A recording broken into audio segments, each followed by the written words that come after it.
Madame, monsieur, bonsoir. Et puis d'elle, on se souvient de sa voix, évidemment, mais aussi de ses robes incroyables.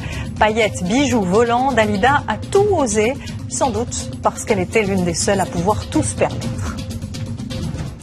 Venons-en maintenant à cet anniversaire. Dans quelques jours, cela fera 30 ans que Dalida nous a quittés.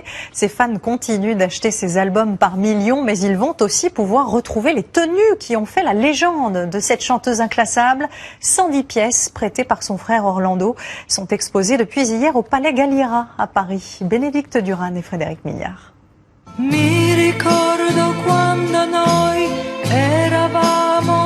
Tellement de visages pour une seule voix, tellement de looks, de robes, de chaussures.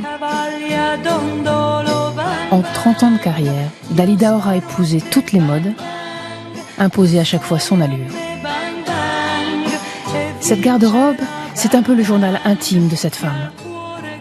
Bijoux, chaussures, tenues de scène ou de ville, plus d'une centaine de pièces de vêtements tracent le portrait d'une femme exigeante, éclectique, sensuelle.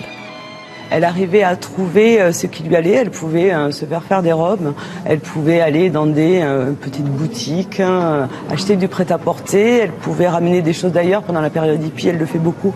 Elle ramène du Liban, des caftans, elle ramène des choses comme ça, des États-Unis, des jeans brodés. Il venait d'avoir 18 ans. Un port de Rennes, une taille de guêpe, l'ancienne Miss Égypte s'est glissée dans la mode, un peu par coquetterie, beaucoup par exigence et respect de son public. Évidemment, et j'ai compté en le voyant, mes nuits d'automne.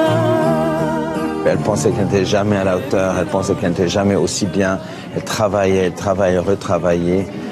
Donc c'était une très très grande professionnelle qui sentait vraiment ses responsabilités vis-à-vis de son public. Un trésor, féminin et fragile, qu'il fallait conserver précieusement. Dalida ne suit pas la mode, Dalida est la mode.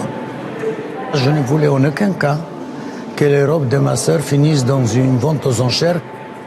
Paris a donné sa première chance à Dalida. Dalida a choisi Paris pour faire sa carrière. Je pense que, voilà, exactement, donc c'est à Paris que je devais faire don de toutes ces robes-là. Et c'est donc à Paris que cette garde-robe inouïe sera visible jusqu'au 13 août. Et c'est la fin de ce journal. Dans un instant, la météo de Louis Baudin, suivie de Koh-Lanta, présentée par Denis Brognard.